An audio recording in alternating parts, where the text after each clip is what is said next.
This rig came about because I'm new to carp fishing, and I'm the type of person that I read and learn, but I also put my own mind to things, see if I can come up with something better. And to be honest, usually I do. I've done it in all my hobbies. And I started off on the two famous rigs, the stiff mono D rig and the slip D rig. Now, problem with the slip D rig, it only really works on braid. It doesn't kind of work on nylon, and where I go you can't use braid. The other disadvantages of the slip D rig is the boilies allowed to go too much up and down the hook, in my opinion. The whole idea, most efficient way of hooking is to have your boilies sat at this back end quarter of the hook. In all the underwater testings, that's where you want your boilie there, not there, not there, not there, not there, there. So I watched all this underwater testing and thought, right, well, the D-rig doesn't always keep it there. The D-rig can allow it to go up there a bit like a slip D. So that's where my idea came from. Can I invent a simple rig that will keep the boilie more down on this bottom quarter? I wasn't happy with the D-rig that you have to blob the end of the D with a lighter, because you might not see it, but you might have actually heated up the line and weakened the line, and you'll never know till you get snapped. So that's, in my opinion, not a risk not worth taking. So I didn't want to start messing about with the lighter. And also, even if you do a good blob and you haven't weakened the line, that blob can come back through the eye, and that knot then can disentangle. So that's, to me, a big no-no. So that's where it came from. That's where my idea came from. Can I make a rig that doesn't have these disadvantages? And I've come up with one. It's a really simple one, and everyone's going to say, oh, he's only been carp angling for a month and he's come up with this rig. Who does he think he is? Yeah, but that's how it works, gang. When you get years and years into a hobby, you don't see the simple things. You've gone past there. It's not that your eyes are closed, it's just that your eyes aren't fresh, yeah? You need fresh eyes to think of the simple ideas. Now, the disadvantages of my Tony Kicker rig is it's not the easiest hook to tie. Any part of it's not difficult, but there's a few more steps than a normal rig. But that's outweighed, really. There's not many parts to it. There's nothing can go wrong with it. And the knot will never come undone. In my eyes, there's no point in going for a big fish if the knot can disentangle. So I wanted a knot that was 100% efficient. It was always going to hook the carp. If a carp takes that boilie or whatever, it's going to get hooked. That's one. The second one is I don't want this knot disentangling. This is what you need to tie a Tony Kicker rig. You need some about 28, 29, possibly 30. Now this is important because this allows the kicker. I was using some Daiwa Hypersensor 10-pound line, and it was about 25, I think it was, possibly 26. And it's weird, just 0.2, it makes a big difference. This is basically a bit stiffer.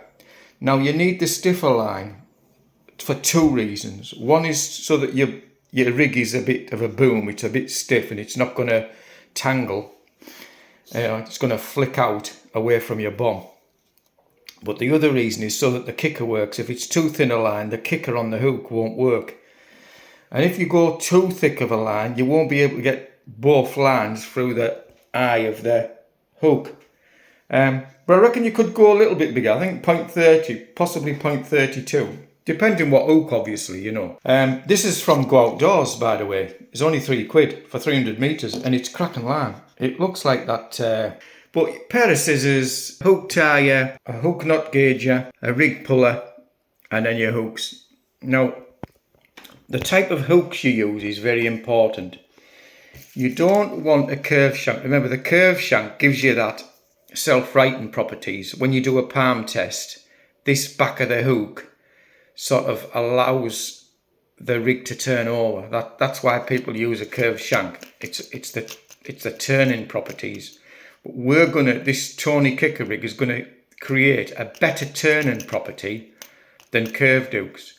But you can't use curved hooks. It won't make a curved hook better. It'll probably make a curved hook worse, so remember that.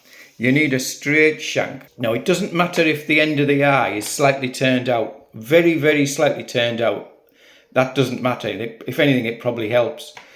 But as long as it's straight, or possibly even turned in a little bit, what's important is the kind of dimensions of the hook. You don't want a wide gape because the kicker won't work. You don't want it also a short type of hook like this, because again the kicker won't work. You want this kind of proportion, you know, it's more of a traditional standard hook. Yeah, a lot of hooks have become a bit shorter nowadays like this. That won't work, because remember the kicker's inside of there, it won't get a chance to work. Yeah, so the kicker's got to be free away from the point of the hook for it to work. Also, you don't want a long hook, you know, the old like a trout fly hook or extra long shank hook. You don't want that kind of hook, because again the properties won't work, it won't turn over. So the best ones I've found, and I've tried hundreds, is these Avid hooks, and it's the Amarok Chod. Avid are amazing hooks. They do 3 types. They do barbed and barbless, but between them they do 3 types. They do a curved, they do a chod, and they do a wide gape. No, avoid the wide gape, avoid curved, you want a chod. And then the last thing, we've got a little 5mm silicone. So anyway, let's make a Tony kicker rig. The first thing we do, and this is for the smaller length rigs, you know, bomb fishing, PVA bag fishing, 350, right? So for the smaller rigs, start at 350, and then obviously longer for as you go up there. I have a chart. If you look at my chart, I've actually made a chart for the different hook lengths depending on, you know, wafter, boilie size, you know, whether it's silt, hard bottom, gravel, you know, that kind of thing. I googled it and I couldn't find one, so I've made my own. But they're for the minimums, yeah. Start off there, and then, you know, if you're missing bites, or if they're hooked in the top, or the, you know, if you're not hooking in the bottom, go a little bit longer. But they're the minimum size. So as all line, it curves, right? Now the first thing we do, pick out the tightest, horriblest end. Yeah, we're going to leave the good end, the end that's the bit curliest. We put on the silicone tube. Doesn't matter if it's black or clear or white, it doesn't matter now. Then put on a swivel.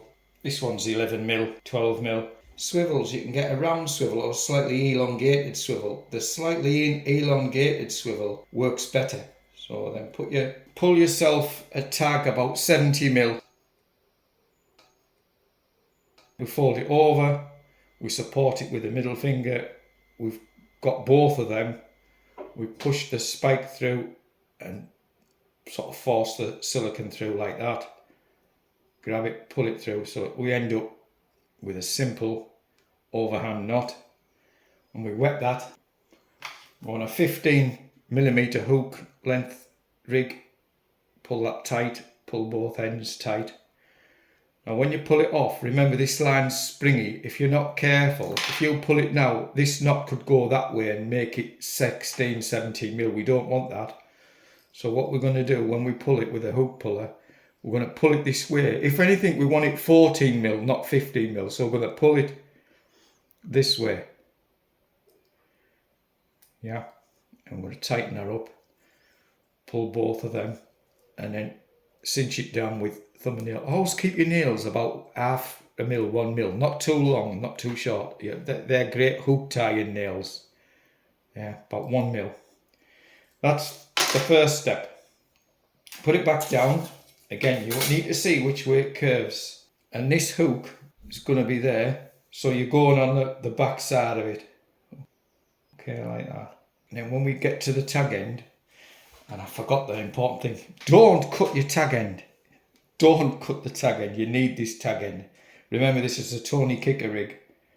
Put that through there. You've got both through there now. Now what you can do, before we tie the rig, you can just place that knot about 5mm from the end like that. Hold it down and just see how much it's hanging off. I've got about 3mm there, so it's a little bit more than I want. So I'm going to pull this down another mil. Yeah, I'll just do 6 overhand whips instead of 8 or 9, that's all. Yeah, that's perfect there for that rig. Just check, you know, there's a chart I've made for this distance from the bottom of the curve of the hook to the bend of the line. I've made a chart for that. Now, remember, we've got silicone on here. So what you've got to do is pull it so you've got, you know, 8 or 9mm off the bottom bend of the hook. Bend the loop round, come in like that. Yeah, so it's like that. Push it round. When you pull that down, we've got a nice little loop on the top. Just make sure that this curve's coming down like that. You don't want it over here or over there. It's got to be like that. The curve needs to be down from the hook. Leave that tag there. Now, you can't maybe see it on camera, but the eye for this hook's forged, it comes exaggerated. It comes up here and it does a big eye, and it's got the gap this side. So you start the whipping on the other side. Yeah. 1, 5. I'm not going to do any more because I'm close to my knot. Hold it with the middle finger, nip it something and let go. I'm letting go in case I've created any different sort of like boom, but I haven't, so that's good news. But yeah, you don't want to leave in any, right? This part, keep it tight. You've got to wet this, so hold it by the back of the head and pull that, so you don't want anything going.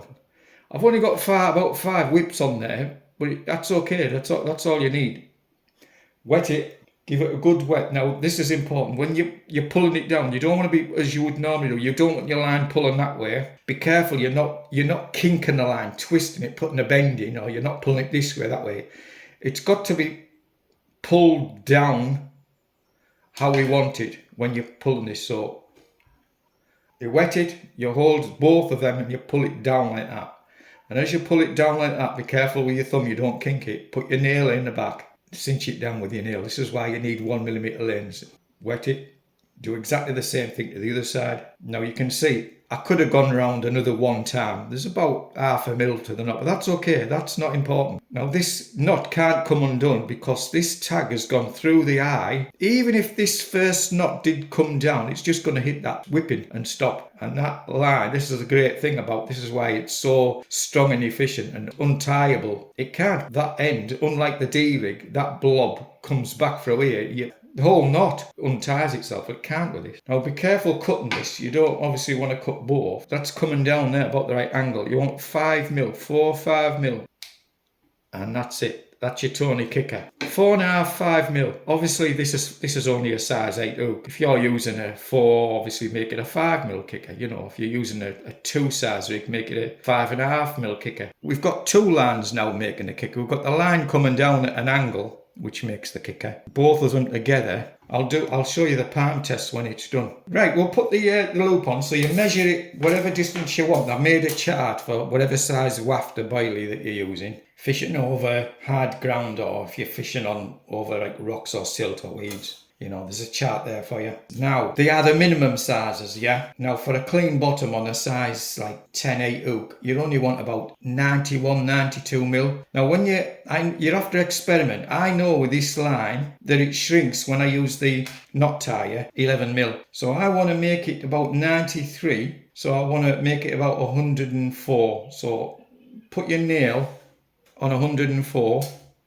And that wants to be the middle top of the bend, remember. So bend it as accurately as you can.